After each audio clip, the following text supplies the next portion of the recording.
সম্মানিত হাজির, মানুষের জীবন চলার জন্য এই পৃথিবীতে যা কিছু দরকার সবই আল্লাহ তাআলা ব্যবস্থা করে দিয়েছেন। এই পৃথিবীতে মানুষের সবচেয়ে বেশি দরকার হলো অক্সিজেন, বাতাস। আপনি না খেলে বেঁচে থাকতে পারবেন, পানি পান না করেও কিছুক্ষণ সময় একদিন আপনি থাকতে পারবেন, কিন্তু অক্সিজেন বাতাস আল্লাহ তাআলার এমন নিয়ামত। এই নিয়ামত মানুষ পৃথিবী থেকে আল্লাহ তাআলা যদি অক্সিজেন করে নেন, 2 সেকেন্ড মানুষ বাঁচতে পারবে না। বাতাস আল্লাহর নিয়ামত। আমরা যদি হাসপাতাল থেকে 3 অক্সিজেন নিই, যদি একজন মানুষের হিসাব করা হয়েছে 3 লক্ষ টাকা আছে, কয় লাখ টাকা? 3 লাখ টাকা দেখি তাহলে আমার জীবন থেকে মৃত্যু পর্যন্ত আমি কত অক্সিজেন নিচ্ছি একদম ফ্রি। জীবনের শুরু থেকে শেষ পর্যন্ত আমরা যে অক্সিজেন নিচ্ছি, আল্লাহকে কখনো বিল দিয়েছি? একদম আল্লাহ তাআলা নিয়ামত অক্সিজেন বাতাস। এরপর মানুষের জীবনের জন্য আল্লাহ তাআলা আরেকটি নিয়ামত দিয়েছেন, সেটা হচ্ছে পানি। আমরা বাংলা ভাষায় বলি পানির অপর নাম জীবন। এই কথাটা আল্লাহ তাআলা কোরআনে বিভিন্ন জায়গায় আলোচনা করেছেন। সূরা আম্বিয়া 30 নম্বর আয়াতের মধ্যে আল্লাহ বলেন, ওয়াজআলনা মিনাল মা'i কুল্লা শাইইন হায়্য। আমি পানি দ্বারা পৃথিবীর সমস্ত বস্তু প্রাণী জীবন দান করেছি। প্রত্যেকটা মানুষ বলুন, প্রাণী বলুন, গাছপালা, বৃক্ষলতা সব কিছু আল্লাহ তাআলা সৃষ্টি করেছেন, এগুলোকে জীবিত রেখেছেন পানির মাধ্যমে। ওয়াজআলনা মিনাল মা'i কুল্লা শাইইন হায়্য। প্রত্যেকটা জিনিস আপনি দেখেন না, কোন জিনিসের ভিতরে পানি নেই। যে বিদ্যুৎ ব্যবহার করতেছি, এটা পিছনে পানি। পানির অপর নাম জীবন। এই পানি আমাদের কাছে অনেক সময় আমরা পানি নিয়ামতের নাশুকরি করি। এজন্য আল্লাহ তাআলা মাঝে মাঝে আমাদেরকে পানি ছিনিয়ে নেন। বৃষ্টির সময় আল্লাহ তাআলা বৃষ্টি দেন না, অথচ বান্দার দরকার এই মুহূর্তে পানির বৃষ্টি, কিন্তু আল্লাহ তাআলা কেন দিচ্ছেন না সেটা ব্যাখ্যাও রাসূল করিম সাল্লাল্লাহু আলাইহি ওয়াসাল্লাম আমাদেরকে জানিয়ে দিয়েছেন। আল্লাহ তাআলা আসমান থেকে পানি, আকাশ থেকে যে পানি বৃষ্টি বর্ষণ করতেছেন, এবং এটার মাধ্যমে যে আল্লাহ তাআলা পুরো পৃথিবীকে জীবন্ত রেখেছেন। সূরা নাহলের 65 নম্বর আয়াতে মধ্যে আল্লাহ বলেন, ওয়াল্লাহু আনজালা মিনাস সামাই মাআ। আল্লাহ সে সত্তা যে আকাশ থেকে পানি বর্ষণ করেন। ফাআহইয়া বিল আরদি বা'দা মাউতিহা। আল্লাহ তাআলা জমিন যখন মরে যায়, মরা জমিনকে আল্লাহ তাআলা পুনরায় জীবিত করেন। এখন অনেক জায়গায় পানি, জায়গা, জমি একেবারে বিপন্ন শুকিয়ে যেতেছে।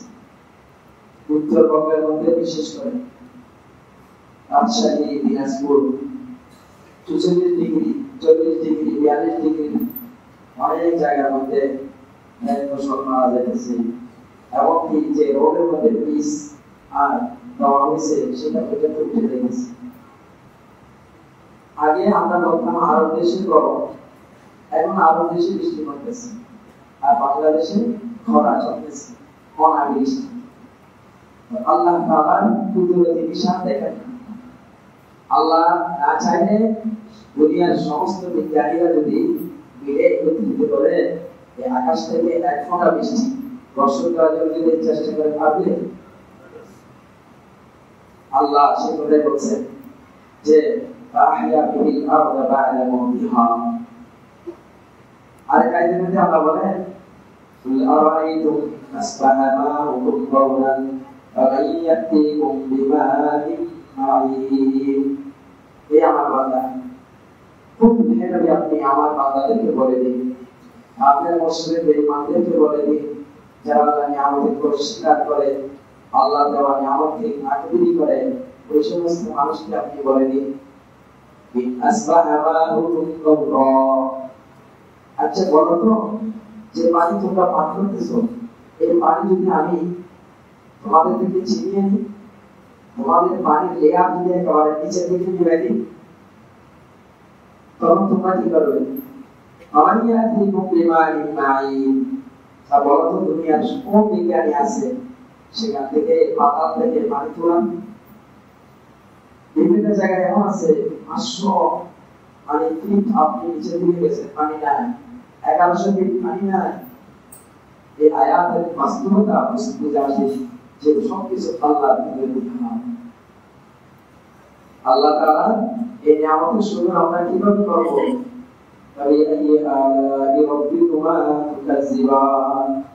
সূরা রহমানের মধ্যে আল্লাহ তাআলা একবার দুইবার না 31 বার একটা কথা বলছেন, বান্দা কোন কোন নিয়ামতের স্বীকার করবে।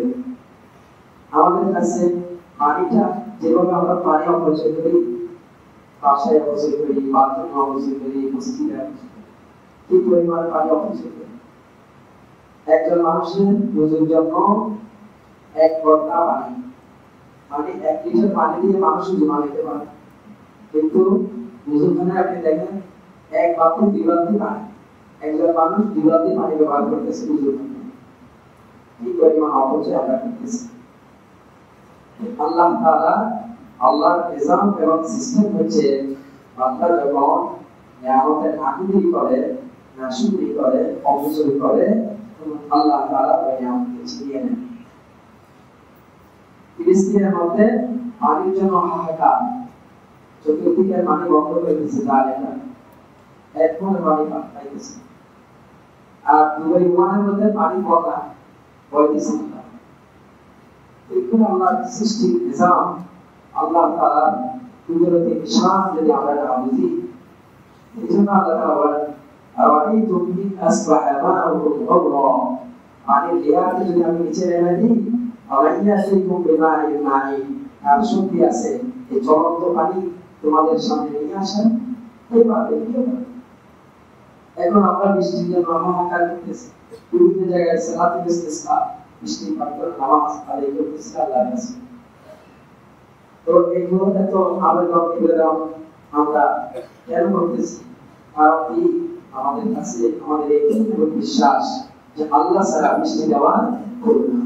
বৃষ্টি দেওয়ার মালিককে, পানি দেওয়ার মালিককে কেউ না। এখন তো ব্যাঙের বিয়ে দেওয়া হচ্ছে বৃষ্টির জন্য, মানে বৃষ্টি প্রার্থনার জন্য বিভিন্ন জায়গার মধ্যে যারা বিজাতি অমুসলিম, যারা 33 কোটি দেবতা পিতার পূজারী, তারা ব্যাঙের বিয়ে দিতেছে। ব্যাঙের বিয়ে দিলে নাকি বৃষ্টি আসে। মানুষের আজকে বিশ্বাস কত খারাপ। আবার এগুলো করলে ঢাকা বিশ্ববিদ্যালয়ে কেউ এগুলো করে, বলে যে এগুলো বিজ্ঞান মনস্কতা, এগুলো বর্তমান বিজ্ঞানের সাইন্টিফিক এবং হাজার বছরের ঐতিহ্যবাহী ব্যাঙের বিয়ে। আর আপনি যদি সালাতুল ইস্তিসকা আদায় করতে যান ঢাকা বিশ্ববিদ্যালয় বা কোনো জায়গায়, বলে যে এগুলো হচ্ছে ব্রহ্মাণ্ড না, মানে প্রেসক্রিপশন আমাদেরকে দিয়ে হচ্ছে, কি ট্যাবলেট খাওয়ানো হচ্ছে আমাদেরকে। ব্যাঙের বিয়ের জন্য অনুমতি আছে, সালাতুল ইস্তিসকার জন্য অনেক জায়গায় অনুমতি দেওয়া হচ্ছে। আসলে কি আমাদের জাতিসত্তা, আমরা জাতিগতভাবে কত আমরা বরবাদ হয়ে যাচ্ছি। আমাদের আকিদা বিশ্বাস ইসলাম থেকে, দিন থেকে আমরা কত দূরে চলে যাচ্ছি। সম্মানিত হাজিরিন, আল্লাহ তাআলা চ্যালেঞ্জ করে বলতেছেন, আরাইতুমুল মাআল্লাযী তাশরাবুন, যখন আমরা পানি পান করব এই আয়াতটাকে সামনে রাখি, তখন আল্লাহর নিয়ামতের কদর বুঝান। আরাইতুমুল মাআল্লাযী তাশরাবুন, বান্দা যে পানি তুমি পান করতেছো, গরমের সময় ঠান্ডা পান করতেছো, আর শীতের সিজনে তুমি গরম পানি পান করতেছো, কখন কি ভেবে দেখেছো? আনতুম আনজালতুমুহু মিনাল মুজনি আম নাহনুল মুনজিলুন, এই পানি তুমি নাযিল করেছো, তোমরা কি আকাশ থেকে নেমে আসছো নাকি আমি আনছি? কে আনছে? এজন্য পানি পান করার সময় বান্দা এই নিয়ামতের শুকর আদায় করে করে যদি পানি পান করে, আল্লাহ তাআলা এই পানির প্রতিটা ফোঁটা তার শরীরের মধ্যে শরীরের প্রত্যেকটি শিরা অবশ্যই বরকতের স্রোত প্রবাহিত করে দিয়েছে। ওই পানি আপনার জন্য কল্যাণকর হবে। পানি যেখানে যাবে সেখানে খাওয়াবে, উপকার হয়ে আসবে। তো বলতেছিলাম যে আল্লাহ সৃষ্টির মধ্যে পানি এক আজীব এক নিয়ামত। এই পানি আমাদের জন্য রহমত। আমরা যদি আল্লাহর আনুগত্য স্বীকার করি, আল্লাহকে মেনে চলি, আল্লাহর বিধান মতে রাসূলুল্লাহ সাল্লাল্লাহু আলাইহি ওয়াসাল্লামের তরিকায় চলি, তো পানি আমাদের জন্য রহমত, পানি আমার জন্য কল্যাণকর। কিন্তু আমি যখন আল্লাহর অবাধ্যতায় চলে যাব, আল্লাহর কাপুর পানি ডুবে যাব, তখন সে পানি আমার জন্য আযাব, সে পানি আমার জন্য আপনার জন্য আযাব। দেখেন না, আমাদের মধ্যে বন্যার পানি যখন চারিদিকে ছেয়ে যায়, রোড ঘর বাড়ি বিল্ডিং সব ডুবে যায়। তাহলে কিছুক্ষণ আগে বলছিলেন পানি আল্লাহর রহমত, কিন্তু সেই পানি আবার কেন আযাব হয়ে গেল? কেন আযাব হয়ে গেল? আল্লাহ তাআলা কোরআন শরীফে বলছেন, ওয়ালাউ আন্না আহলাল কুরআ আমানু ওয়াত্তাকাউ লাফাতাহনা আলাইহিম বারাকাতিন মিনাস সামাই ওয়াল আরদ। যদি গ্রামবাসীরা, গ্রামের অধিবাসীরা, শহরের অধিবাসীরা যদি ঈমান আনে, ওয়াত্তাকাউ এবং তাকওয়ার জীবন যাপন করে, আল্লাহর ভয় ভীতি নিজের অন্তরে সৃষ্টি করে, আল্লাহর নাফরমানি থেকে বেঁচে থাকে, লাফাতাহনা আলাইহিম বারাকাতিন মিনাস সামাই ওয়াল আরদ। আল্লাহ বলেন, আমি আসমান জমিনের সমস্ত বরকতের দরজাগুলো খুলে দেব। সুবহানাল্লাহ। এখন আসমানের দরজা বন্ধ, বৃষ্টি আসতেছে না। কেন আসতেছে না? এই প্রশ্নের উত্তর এই আয়াতের মধ্যে আছে। আমরা যদি সত্যিকার ইমানদার হই, সত্যিকার মুসলমান হই এবং আল্লাহর বিধান মতে চলি এবং আল্লাহর ভয় নিজের অন্তরে রেখে যদি আল্লাহর নাফরমানি থেকে দূরে থাকি, আল্লাহর ওয়াদা লাফাতাহনা আলাইহিম বারাকাতিন মিনাস সামাই ওয়াল আরদ, আসমানের দরজা খুলে দেব। মুফাসসিরিন কিরাম বলেন, লাফাতাহনা আলাইহিম মিনাস সামাই, আসমানের বরকত মানে আসমান থেকে যথাসময়ে বৃষ্টি নাযিল করে। সুবহানাল্লাহ। এবং জমিনের বরকত নাযিল করবে মানে জমিনের ক্ষেত ফসল সবকিছু আল্লাহ তাআলা সবুজ করে দিবেন, সেখান থেকে সিজন ওয়ালি ফল ফুল সেখান থেকে বের হবে। সম্মানিত হাজির, আল্লাহর ওয়াদা আমরা দেখতে পাচ্ছি যে সমস্ত রাষ্ট্রগুলোতে আল্লাহর মুমিন মুসলমানরা আল্লাহর ওয়াদার উপর অটল, রাসূল সাল্লাল্লাহু আলাইহি ওয়াসাল্লাম আদর্শ বাস্তবায়ন করেছে। ওই জন্য জায়গার মধ্যে আল্লাহ তাআলা রহমত এবং বরকতের দরজা খুলে দিয়েছে। যে আফগানিস্তানকে আমরা ঘৃণা করতাম, জঙ্গি সন্ত্রাসী রাষ্ট্র বলতাম, সে আফগানিস্তানের মধ্যে কোরআনী শাসন কায়েম হয়ে গেছে, কখনো কোনো বাধা নাই। এবং জাতিসংঘ থেকে আমেরিকা থেকে পর্যন্ত সবাই এখন স্বীকারোক্তি দিয়েছে যে পৃথিবীর মধ্যে শান্তিপূর্ণ রাষ্ট্র হচ্ছে আফগানিস্তান। কেন? সেখানে আল্লাহর কোরআনী শাসন চলতেছে, আমর বিল মারুফ নাহি আনিল মুনকার, সৎ কাজের আদেশ, অসৎ কাজের নিষেধ। কোনো অন্যায় করতে পারে না সেখানে, রাষ্ট্র সেখানে কি করে? শাস্তি দেয়। কোনো চুরি করতে পারে না সেখানে। কোনো মাসের মধ্যে জাপানের রাষ্ট্রদূত, মানে আফগানিস্তানে জাপান থেকে যে নিযুক্ত রাষ্ট্রদূত, উনি পুরো আফগানিস্তান ঘুরছে। ঘুরে উনি একটা কথা বলছে যে 20 বছরের যে যুদ্ধ বিগ্রহ আফগানিস্তান চলছিল, সে আফগানিস্তান আগের মতো নয়, পুরো কোনো জায়গায় তাদের চুরি ডাকাতি সন্ত্রাসী কিছুই। আর আমাদের স্বাধীন বাংলাদেশে পত্র পত্রিকায় এমন হবে না যে প্রতিদিন 30 জন 20 জন 100 জন হত্যা হচ্ছে, হত্যাকাণ্ড চলতেছে। স্বাধীন মুসলমানের রাষ্ট্রে মুসলমান যুবক কাজ করতে গেছে, শ্রমিক, সেখানে গিয়ে তাদেরকে আক্রমণ করে ফরিদপুরের মধ্যে মেরে দিয়েছে, কোনো বিচার নেই। অন্যায়ভাবে যেভাবে হত্যাকাণ্ড চলতেছে, রক্তপাত চলতেছে, এই রক্তপাতের কারণে আল্লাহর রহমত এই জমিন থেকে উঠে যাচ্ছে। অন্যায় জুলুম নির্যাতন যখন জমিনের মধ্যে ছড়িয়ে পড়বে, সেখান থেকে আল্লাহ তাআলা রহমত উঠিয়ে নেবেন। এই আয়াতের শিক্ষা। সম্মানিত হাজিরিন, এখন আমরা বৃষ্টি চাইতেছি, যথাসময়ে বৃষ্টি হচ্ছে না কেন? রাসূল করিম সাল্লাল্লাহু আলাইহি ওয়াসাল্লামের হাদিস, চমৎকার হাদিসের মধ্যে রাসূল পাক সাল্লাল্লাহু আলাইহি ওয়াসাল্লাম ইরশাদ করেন, সূরা ইবনে মাজাহ হাদিস, তাবরানী হাদিসের কিতাব ও এই সমস্ত কিতাবের মধ্যে, হাদিসের কিতাবের মধ্যে বিশুদ্ধ ভাবে রাসূল করিম সাল্লাল্লাহু আলাইহি ওয়াসাল্লাম থেকে বর্ণিত আল্লাহ রাসূল সাল্লাল্লাহু আলাইহি ওয়াসাল্লাম একদিন মুহাজির সাহাবীদের মজলিসে একটি বক্তব্য দিয়েছেন, ভাষণ দিয়েছেন। ভাষণের মধ্যে তিনি অনেক লম্বা কথা বলছেন। আমি শুধু কোট করতেছি দুইটা বিষয়। রাসূল করিম সাল্লাল্লাহু আলাইহি ওয়াসাল্লাম বলছেন, ইয়া মাশারাল মুহাজিরিন লা তাজুরিল ফাহিশাতু ফি কওমিন কাত্তু হাত্তা ইয়ালিউ বিহা ইল্লা কাশাফিল আত-তাউ। কোন জাতির মধ্যে যখন প্রকাশ্যভাবে কোন জাতির মধ্যে কোন দেশে অশ্লীলতা ছড়িয়ে পড়ে, তখন সেখানে আল্লাহর পক্ষ থেকে জটিল মহামারী রোগ ছড়িয়ে পড়ে।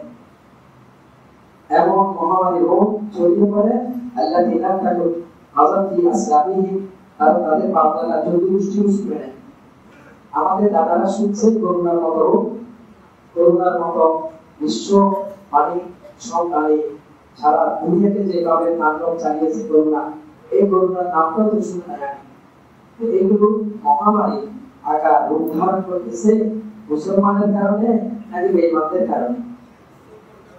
যারা নামাজি মানুষ তাদের কারণে আযাব আসতেছে নাকি বেনামাজির কারণে আসতেছে? যারা অশ্লীলতার মধ্যে আছে তাদের কারণে আযাব আসতেছে নাকি যারা সৎ কাজ করতেছে তাদের কারণে আযাব আসতেছে? এই জন্য রাষ্ট্রের দায়িত্ব কি অশ্লীলতার কাজ ছড়িয়ে দেওয়া নাকি অশ্লীলতার কাজ বন্ধ করে দেওয়া? আপনি যদি দেশের শান্তি চান, আমি যদি দেশের শান্তি চাই, তাহলে যেখানে অশ্লীলতার কাজ চলতেছে সেটা বন্ধ করতে হবে। সেখানে যদি রাষ্ট্রীয় পৃষ্ঠপোষকতা দেওয়া হয় এবং সেখানে যদি নেতা নেত্রীদের সাপোর্ট দেওয়া হয়, তাহলে তো আল্লাহ তাআলা ওই জমিন থেকে এভাবে এমন বরকত ছিনিয়ে নেবেন, বরকতের জায়গায় আল্লাহ তাআলা না এরকম মহামারী রোগ আল্লাহ তাআলা দিয়েছে। আচ্ছা, এখন বৃষ্টি আসতেছে না কেন? রাসূল সাল্লাল্লাহু আলাইহি ওয়াসাল্লাম বলেছেন, ওয়ালাম ইয়ামনাউ যাকাতা আমওয়ালিহিম ইল্লা বুনিহু আল-কাতরা মিনাস সামা।